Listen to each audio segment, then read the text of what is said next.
करनाल में रहने वाला संजय एक गरीब आदमी था, इसीलिए उसकी एक इच्छा थी कि वह एक ऑटो खरीद ले। रोजाना की तरह वह किसी न किसी दिहाड़ी मजदूरी पर जाता और जितने भी पैसे कमाता उसमें से एक हिस्सा बचाकर रख लेता और उन बचे हुए पैसों से अपनी पत्नी सरोजा और बेटी शशि की देखभाल करता था। सुनिए जी, पास के गांव में एक नया कारखाना खुला है। वहां पर एक दिन की दिहाड़ी 300 रुपए मिलती है। नहीं सरोजा, तुम्हें कहीं जाने की जरूरत नहीं है। उस कारखाने में काम करने वाले सभी लोग बीमार पड़ रहे हैं और अस्पतालों के धक्के खा रहे हैं। मैं नहीं चाहता कि तुम्हें भी कोई बीमारी हो। तुम अगर बीमार हुई तो मेरा और बच्चे का ख्याल कौन रखेगा? अच्छा ठीक है। तभी अचानक से लगातार बारिश होने लगी और उस दौरान संजय को कोई काम नहीं मिला। जो पैसे बचाए थे उसका एक हिस्सा ऑटो खरीदने के लिए इस्तेमाल करना था, लेकिन इस बारे में बुरा लगा क्योंकि उसके पास कोई विकल्प नहीं था। धीरे धीरे वही पैसे खत्म होते जा रहे थे। जैसे तैसे कुछ दिन बीते, बारिश थम गई और संजय ने दोबारा काम करना शुरू किया। अब हर कोई संजय को अपने साथ रखकर काम कराना चाह रहा था। उसे खुशी हुई कि उसके पास फिर से नौकरी हो गई और फिर से वह ऑटो के लिए पैसे बचाने शुरू कर दिए। उसे लगा कि इतने पैसे बच गए हैं कि ऑटो खरीदने के लिए पर्याप्त होंगे और इसीलिए वह बहुत खुश था।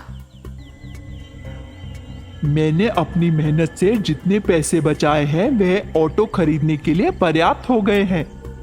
अरे वाह, तो आपका सपना सच होने का वक्त आ ही गया। मुझे बहुत खुशी है। वाह पापा, मजा आ गया। अब आपके पास भी अपना एक ऑटो होगा। मजा आएगा। हम इधर उधर ऑटो पर घूमने जाएंगे। तीनों बहुत खुश थे और उत्साहित भी। उन्हें लगा कि उनका सपना साकार होने वाला है। पर उसी रात शशि के पेट में बहुत दर्द होने लगा। अचानक उठे इस दर्द से शशि घबरा गई। दर्द असहनीय था। यह देख उनके पड़ोसी ने उन्हें एक ऑटो दिया और दोनों मियां बीबी उस ऑटो में बैठकर बेटी को लेकर अस्पताल पहुंचे। डॉक्टरों ने जांच के बाद बताया कि शशि को अपेंडिसाइटिस है और इसीलिए उसका ऑपरेशन तुरंत करना होगा। यह सुनकर पति पत्नी दोनों असमंजस में पड़ गए। ऑपरेशन नहीं कराने का तो उपाय ही नहीं था, इसीलिए उन्होंने सोचा कि ऑटो के लिए जो पैसे बचाए थे उसी को ही बेटी के इलाज में इस्तेमाल किया जाए। तभी बच्ची का ऑपरेशन सफल रहा और शशि ठीक हो गई। अब सॉरी पापा, ऑटो के लिए बचाए हुए पैसे तुम्हें मेरे इलाज पर खर्च करने पड़े। अरे बुद्धू, ऐसी बातें नहीं करते। तुमसे ज्यादा हमें कौन प्रिय है? ऑटो तो फिर कभी बन जाएगा। तुम्हारी जान बच गई, हमारे लिए इससे बढ़कर कुछ भी नहीं। हम दोनों की जान बचती है तुम में, और अगर तुम्हें कुछ हो जाता तो हमारा क्या होता? कभी सोचा है तुमने? तुम्हारे अलावा हमारा है ही कौन? तीनों एक दूसरे को सांत्वना देते रहे और अगले दिन जब वह खेत में गया उसने देखा बैम्बू के बहुत बड़े बड़े लकड़े पड़े थे। उसे एक आइडिया आया। तुरंत उसने मैकेनिक राजू से बांस की डंडियों से एक ऑटो बनाने को कहा। वह ऑटो बनाकर उसने उसको दे दिया। संजय बहुत खुश था और सभी लोग उसका ऑटो देखकर हैरान हो गए। उस दिन से संजू ने बांस की ऑटो चलाना शुरू कर दिया और पैसे भी अच्छे कमाने लगा। कुशल और ममता नागपुर में रहते थे, मिट्टी की मूर्तियां बनाते थे और अपने बेटे हरीश को शिक्षित कर रहे थे। कुछ समय में दुर्घटना में कुशल को अपना पैर गंवाना पड़ा और वह पैरों से लाचार हो गया। व्हील चेयर पर ही बैठा रहता और उस समय से परिवार को आर्थिक संकट से जूझना पड़ा। उनके लिए जीवन जीना बहुत मुश्किल हो गया था। माँ, बहुत भूख लगी है। बेटा, घर में कुछ भी खाने को नहीं है। राशन एक बूंद भी नहीं है। मुझे माफ करना बेटा, घर में चावल का एक दाना भी नहीं है। मैं लाचार हूँ, इसीलिए तुम्हारी माँ अकेले ही काम पर जाती है। तुम जंगल से जाकर कुछ फल तोड़ लाओ। ठीक है पिताजी। अपनी कमाई का इस्तेमाल हरीश के खाने पीने पर करो, मेरे इलाज पर खर्चा मत करो। इलाज नहीं कराओगे तो ठीक कैसे होगे? पहले की तरह मूर्तियां बनानी कब शुरू कर पाओगे? हमें कुछ करना ही होगा। इलाज के बगैर गुजारा नहीं कर पाएंगे।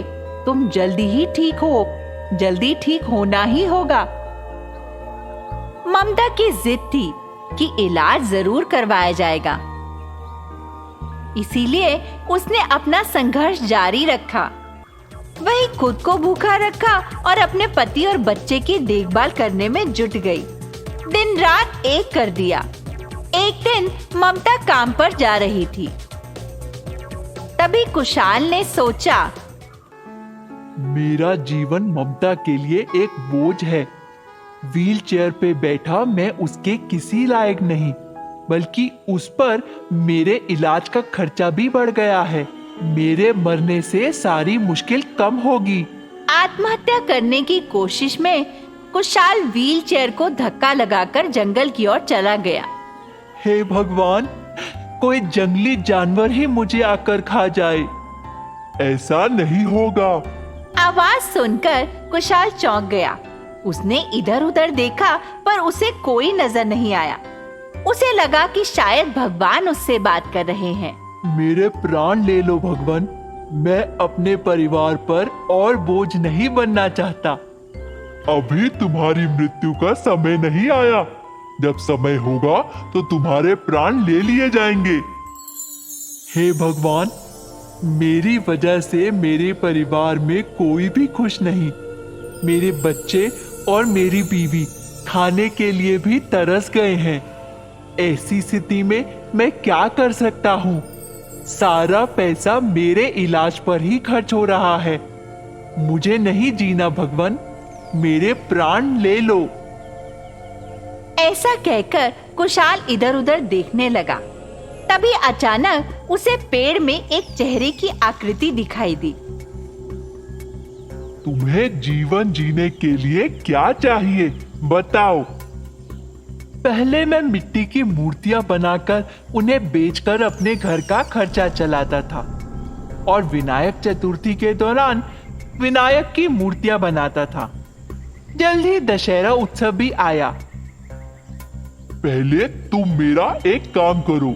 ये देखो, ये एक मटका है।